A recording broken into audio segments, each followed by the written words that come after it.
Hello team, so glad to be here with you. I can't believe it's already October. Many of us are feeling the fall weather. As you can see, I have my fall clothes on today, and it's almost the end of our fiscal year. Hard to believe, but what a year it's been. And again, thank you for all of your hard work. I want to start by celebrating a couple of incredible milestones. First of all, congratulations to Patricia Wright, a senior recruitment partner who's been with us for 10 years, and to Beth Yock, 35 years at BMO. Beth, thank you for everything that you've done. I know our P&BB business constantly talks about the value you have added, so thank you so much. As we all know, we actually ran a little bit over in our town hall meeting. So we wanted to make sure we had an opportunity to answer some of the questions that we didn't get to in the session itself. So with that, I'm going to turn it over to Judd to respond to those questions we got. Hey, thank you, Larissa. And thank you to everyone who joined us for our Q3 town hall. It was great to hear from Liz Armstrong from our Commercial Bank's Emerging Middle Market Group, and to get an amazing overview of the capital markets business from Sue and Rachel. Because we had so much content to cover in our town hall, we didn't have a chance to answer the questions that were asked in the chat during the town hall, so I thought I'd take a minute or two here to follow up. There's just a few of them, but first question was, during the town hall, the Fed announced an aggressive Fed funds rate cut by 50 basis points, the first cut since March of 2020. How might this help us end fiscal 2024 and begin 2025 on a stronger footing?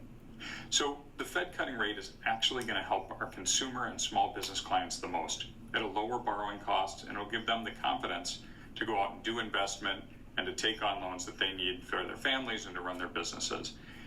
In a way, that helps us longer term. It creates healthier clients, and it creates clients who have a little less pressure, and hopefully supports a more balanced economic recovery. The next question asked was, BMO recently won its appeal on the Petters judgment, recovering approximately 1.2 billion Canadian dollars. How will this impact or improve our standing with the regulators? And will this recovery also help the bank reach our ROE goal of 15%? So it's a huge win for the bank. And that recovery actually comes through in terms of a release of a hold on capital.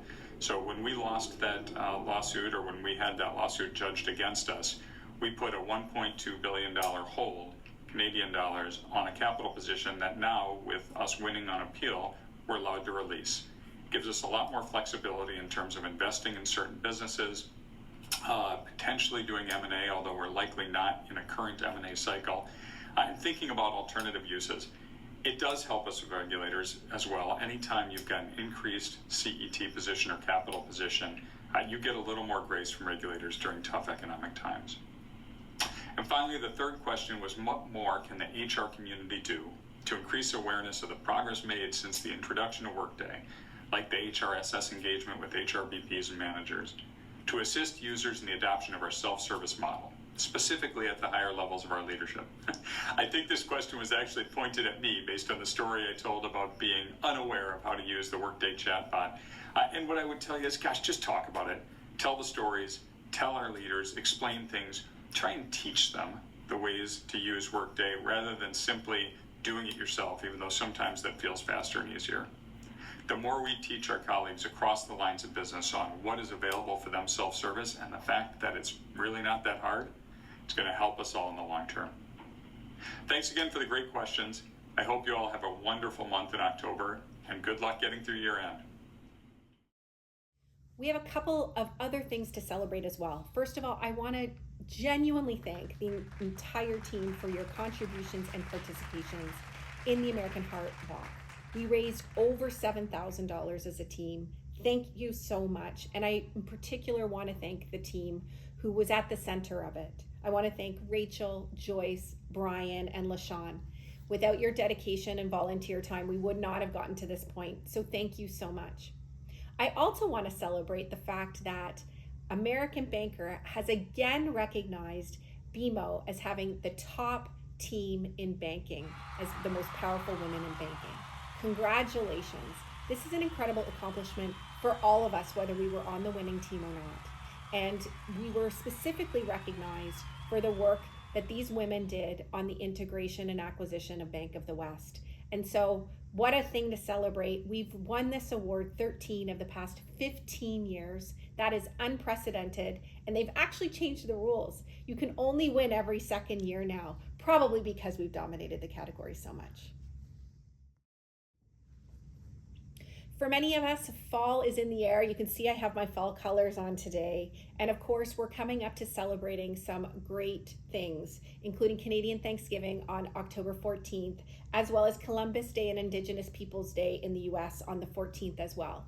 I hope you have an opportunity to celebrate with your friends and family on those days and take some much needed rest and time off. It's also Workplace Wellness Month in October. There will be a lot of really great things happening across the board, across our entire global footprint. Be sure to check out the Wellness at BMO page, where you can stay up to date and see all of the special events that will be happening throughout the weeks and months in October. Of course, there's various topics. It can range from mental health as well as well-being at work, and ensuring that you have the resources to support both you and your family in living a healthy life. And of course, October means we're coming up to year end. There's a lot of important activities happening over the month. Please take the time to complete your performance review and work day and have a great conversation with your manager about your performance during the year. Of course, always take a few minutes to also talk about your personal development. We are all very committed to creating an environment where you can achieve your potential and develop in our workplace. Of course, we can't have one of these videos in the fall without a friendly reminder about our US compliance training program.